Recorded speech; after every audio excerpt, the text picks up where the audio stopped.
This is huge for the Miami Heat. Two massive wins in one game. I'll explain what happened on this episode of Heat Digest. But first, remember to subscribe to the channel, as 97% of you guys watching this video are not subscribed, and it would mean a lot to us as we are on the road to 250 subscribers. Now let's get to it. It's a massive Heat win, but it's more than one. Now, first, the Miami Heat went on the first of a two-game road stand before going back home, and they played at the Brooklyn Nets. Now, two wins. We won the game 96-95. It was a gritty game. It seemed like we didn't deserve to win the game, especially in the first half, as we were just simply lackluster. Couldn't get anything to go, but also Jimmy Butler returned. That is our second massive win. And now, it's not like he returned, he played a few minutes, he didn't do that well. He added 31 points, 5 rebounds, 4 assists, and 2 steals with a plus-minus of +6. Now, the biggest reason, there's two of them. 40 minutes played. He hasn't played a regular season game, it feels like, in months. It's been, I think, 11 games. He shot 8 of 12 and 15 of 16 from the free throw line, and giving us 31 points, not attempting a three-point shot. Jimmy Butler simply picking up right where he left off, looking flat out unstoppable. In the first half, really everyone seemed the struggle for the Miami Heat. We couldn't get anything to go. Started 0 of 8 from the three-point line. Soon we were able to get it going just enough to win. Bam Adebayo can't be not talked about. He had 11 points. It was kind of an off shooting night, but he added 20 rebounds and 4 assists, including a block and a steal. 20 rebounds for Bam Adebayo tonight, simply dominating on the glass. Finally, Tyler Hero, 11 of 22 shooting 50% once again, 4 of 11 from the three-point line, 3 of 4 from the free throw line, 11 rebounds, 2 assists, and 29 points with a plus-minus of +16. Really, the three main guys from Miami stepped up when it was needed, and they simply got the job done. Like I said, we couldn't get anything to go in the first half. We were struggling, not just from the three-point line, but really in the game in general. It felt like the Nets were doing everything right, and the Miami Heat simply couldn't do anything right. Now, if we look at the team stats, we shot terribly, but Brooklyn also shot terribly, so we were able to get by. They hit more threes, but honestly, that's not saying much, as, like I said, 0 of 8 to start the game. Really didn't get anything going. Tyler Hero was extremely clutch in the fourth and overtime, as in overtime, it felt like he hit 10 runners. Or in the end of the fourth quarter, in overtime, it felt like he just hit runner after runner, floater after floater, simply getting the job done. He looked awesome. He took everything that the defense gave him. He hit a few threes after it seemed like we couldn't get a basket. He hit a 3 in overtime after it felt like there was no time left. We couldn't get a basket to go from anyone on the team. And finally, he was able to knock one down in transition, and it sparked the Miami Heat to able to propel themselves past the Brooklyn Nets in a game that was flat out just brutal to watch, as the Miami Heat were struggling, and it was really a back and forth game in the second half.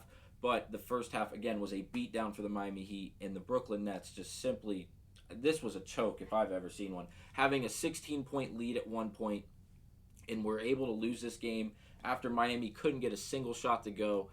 In the points in the paint, finally Miami was able to keep someone restricted enough to at least be tied with them or somewhat even with them. 40 apiece for both teams.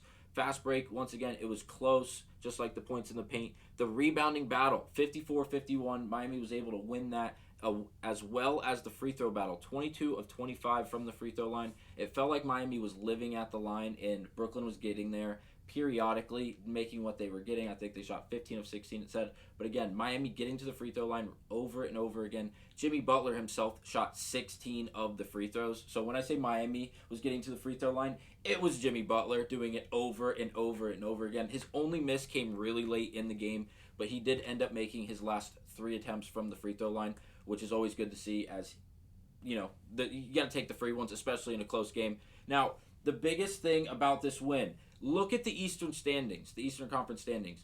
The 4, 5, 6, 7 spot are all within a game and a half of one another, and the 8 seed of Orlando is just a game outside of the 7. It's there. This is totally just mayhem, and I hope it's like this all season long, because it's going to make for a great ending of the season, and everyone's going to be battling for playoff spots, and there's going to be a bunch of positions moving around.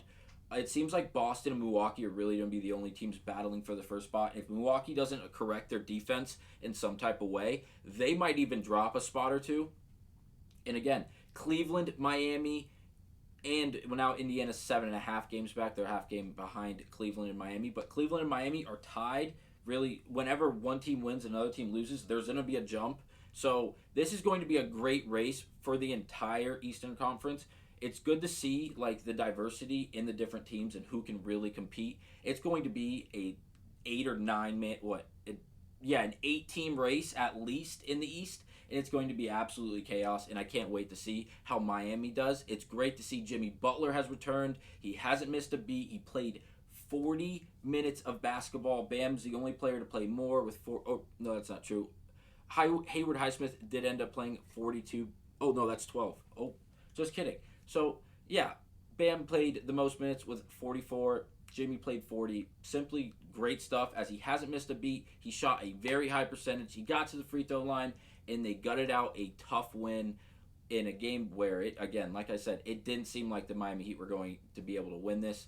Shout out to Josh Richardson as he was playing out of his mind, especially defensively. On the last play of the game, he was able to shut Miles Bridges down, who went for the game-winning shot over him. It was great defense, no fouling, no hand reaching, no hand checking, anything like that. He was able to make him take a very, very, very tough shot, resulting in a bad miss, and we'll take a win where we get one.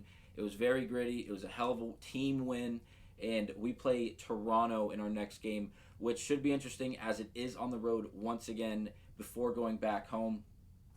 Besides that, let me know what you guys think of the Miami Heat win. Was it something to be proud of, or was there something too much to revolve around because of the first half that we had, or is the second half good enough that we can take it as a good win?